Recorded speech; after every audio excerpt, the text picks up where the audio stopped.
Hi everyone, welcome back to Stamp with Anna. And today I have the last project that we made at card class using the beautiful designer series paper, Feels Like Frost. And this one is a shaker card, and you can see I have a little snow in my, with my pine cones in there. So without further ado, let's get started on this one. So again, like I said, I was using the Feels Like Frost. That's what we focused on in our class last week. And the Feels Like Frost Designer Series paper is just absolutely gorgeous.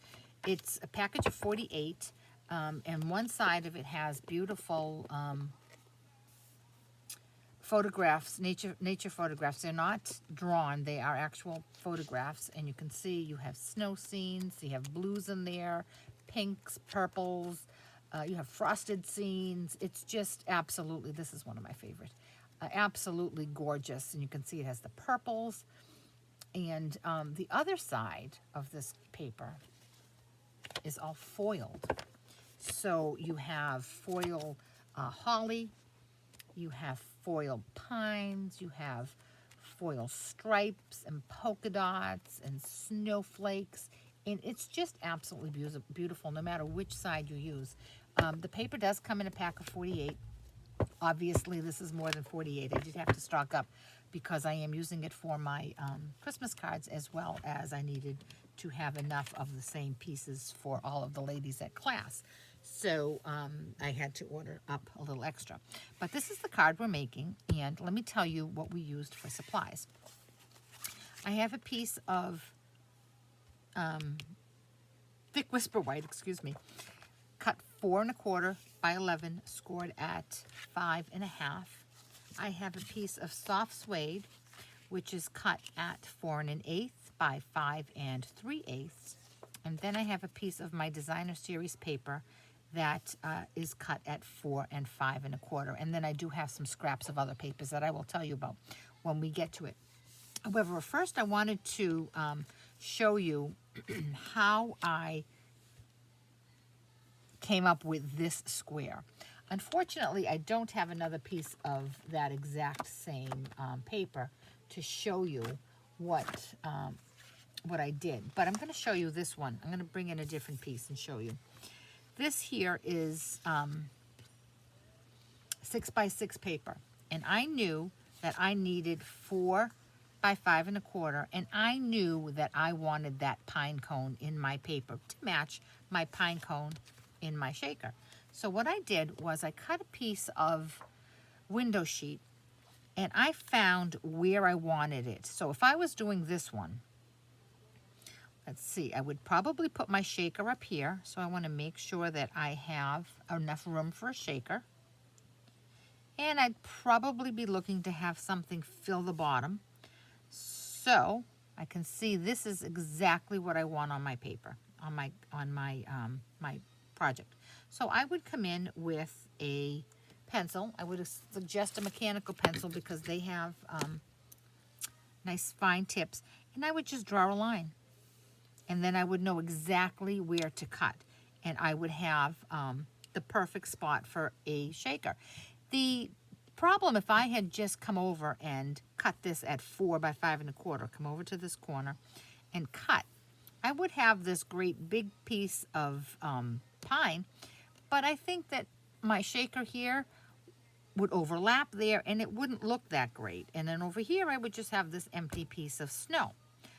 Similarly, if I came over this way too far, I would have a great big space here for my shaker, but then I would only get that tiny bit of pine and it's kind of lost. These three just don't seem to be enough. And the same thing if I went up here. This is actually a good spot, I think. My shaker would be small, so I would scooch it over. So you see what I mean about using this window sheet as a guide to where you want to be sure you cut, especially when you have a piece of designer series paper that has so many different parts to it, and if you know exactly what image you want in your card. So that being said, and I hope I didn't confuse you, we're going to start putting our card together. So the first thing I'm going to do is take my designer series paper And look at the back of that. That is just absolutely beautiful. And I'm going to apply some Stamp and Seal. Oh, I think I've run out. Oh, let me just grab some other kind of adhesive. Okay, I have some tired snail.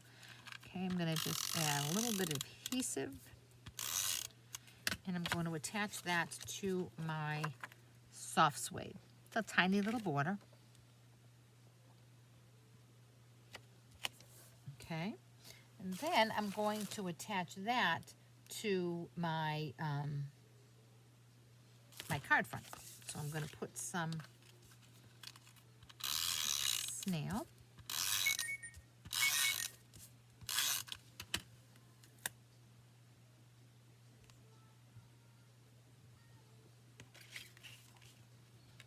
And I'm going to attach that right there. Okay. Now, on the one that I had for class yesterday, which is the completed one, I stamped Season's Greetings. Normally I would put all of my my stamping on a tag because sometimes you mess up and you don't get a really good image. But I think I'm going to, I could either use my Stamparatus and line it up so that I don't make a mess, but I think I'm going to be pretty good. So I'm going to stamp up my image using soft suede to accent the soft suede that's in my border. And I'm going to come right down here and I'm just going to drop this down, straight up, across my fingers. Perfect. I know it's kind of scary when you're stamping right on the front of your card, especially if it's designer series paper. Okay, so that's that. Oh, and let me tell you where I got that. That is from the Beautiful Boughs stamp set. And I use this here. And it has a coordinating die set, which we're also going to use today. And here are the pieces that I've cut. I used the small pine cone and the just frame pine cone, and I used this fern. So I cut out 2 of the back part in crumb cake and 2 of the pine cones in soft suede, and then I cut out the fern in garden green. Now I know for sure, because I've already done this card, that this piece right here needs to come off. Okay, so I'm going to put that aside.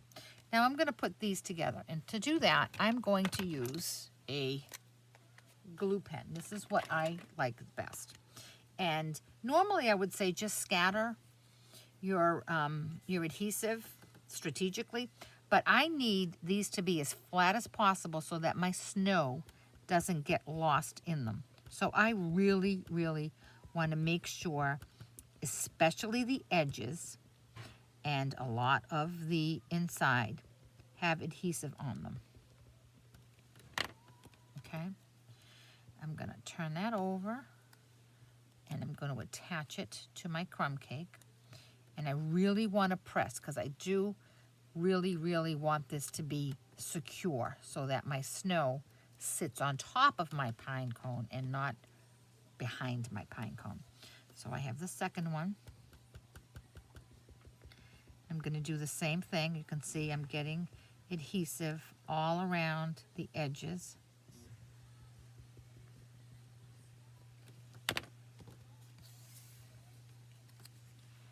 And I'm going to attach that, and I'm going to press, press, press. I want it to be super, super attached. Okay, so that's the insides of my shaker. Now, my shaker itself, what I have is a piece of window and this frame here. And I made this frame in my window You can use it with circle punches if you have circle punches. I used dies, and I used the Stitched Shapes framelit for the large blue. This is balmy blue. It's stitched, and I used that there. Then I used the layering squares, and I used a plain circle to cut the inside. So you see that? You layer it like that. You run it through the Big Shot, and this is what you end up with.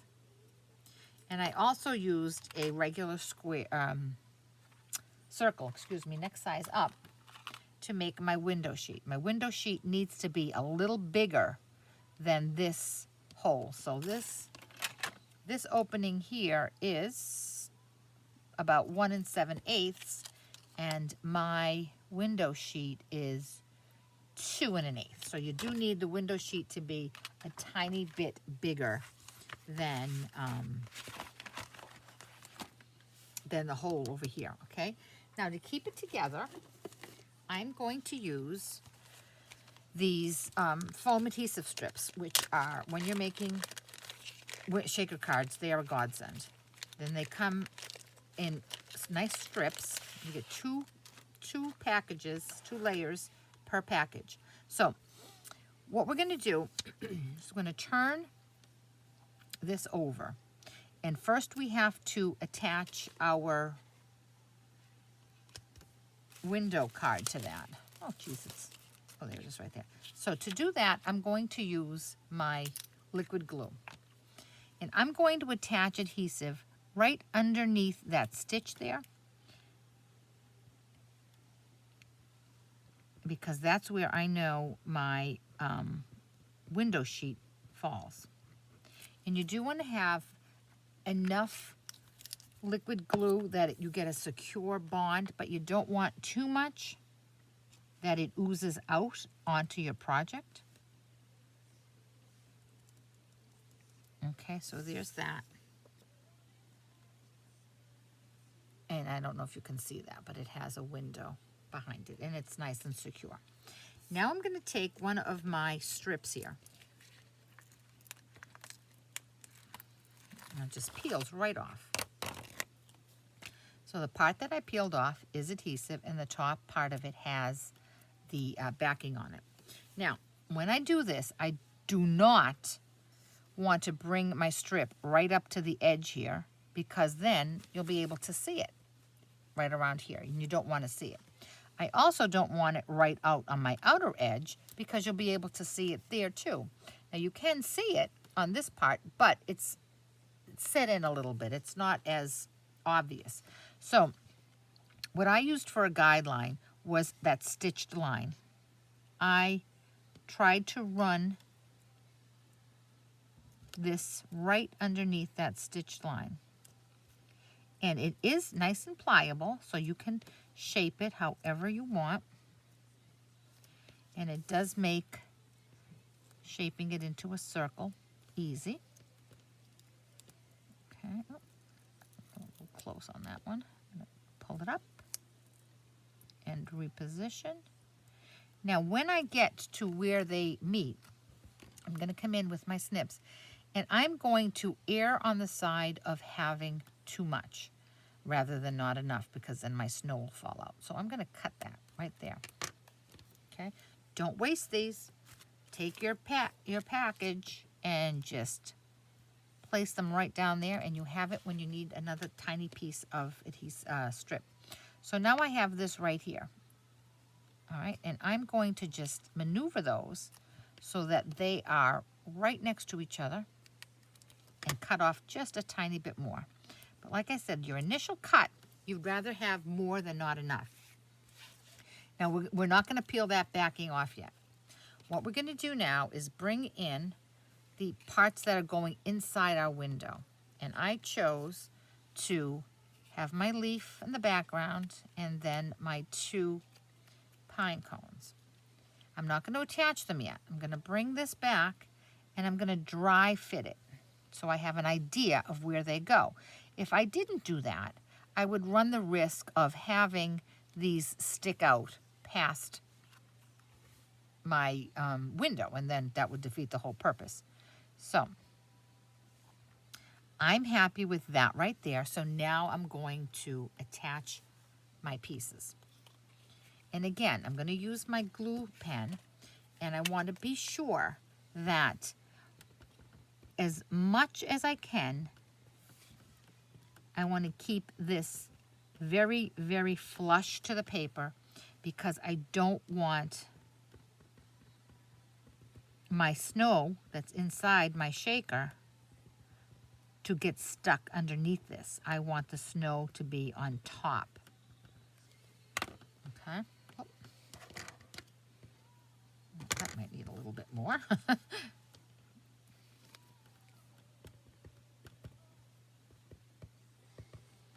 Okay. And I'm going to lay that right there. And I'm going to press, press, press, press, press so that it is as flat up against that paper as possible. And now I'm going to do the same with this. Now I can use my snail and run some snail on the inside, but I do want to make sure that I have glue right up to the very, very edge of this pine cone. You could, if you have a Xyron, you could certainly run it through a Xyron, because that would ensure that you have adhesive right up to the edge.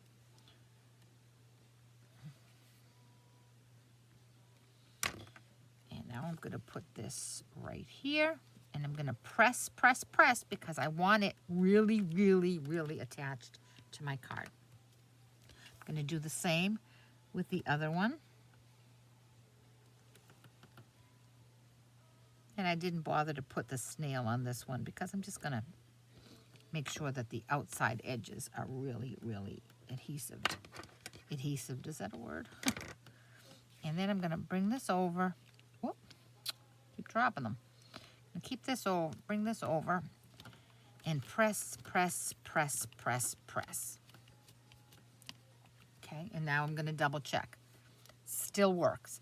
Now I have to attach my my snow. And what I used for snow, I got this off of Amazon.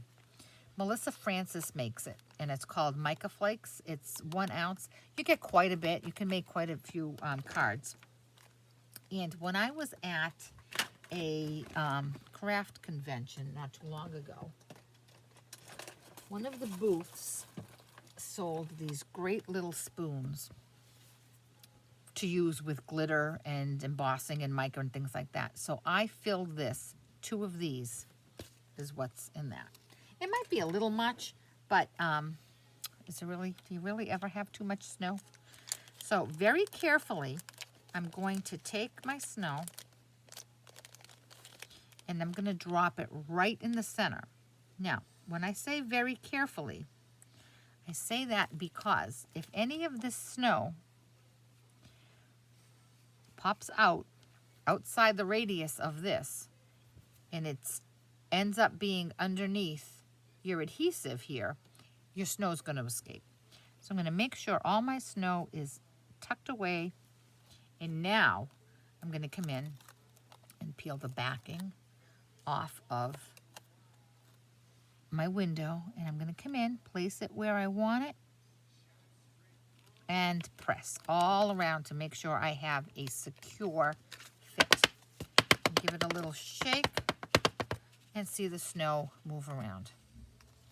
Now I know those of you who follow me are saying, where's the ribbon gonna go? There's no ribbon on this one. I'm using some jewels instead. And let's see, I'll find my little Picket tool. And I'm going to just scatter these. I'm using 3 because I like to use things in odd numbers. And I'm going to put 1 right about here. Where'd he go? Oh, there it is on my finger.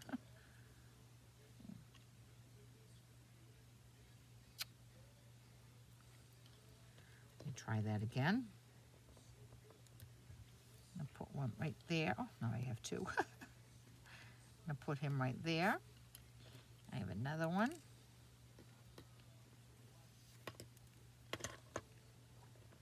I had cut these for class, and they're kind of small little strips here.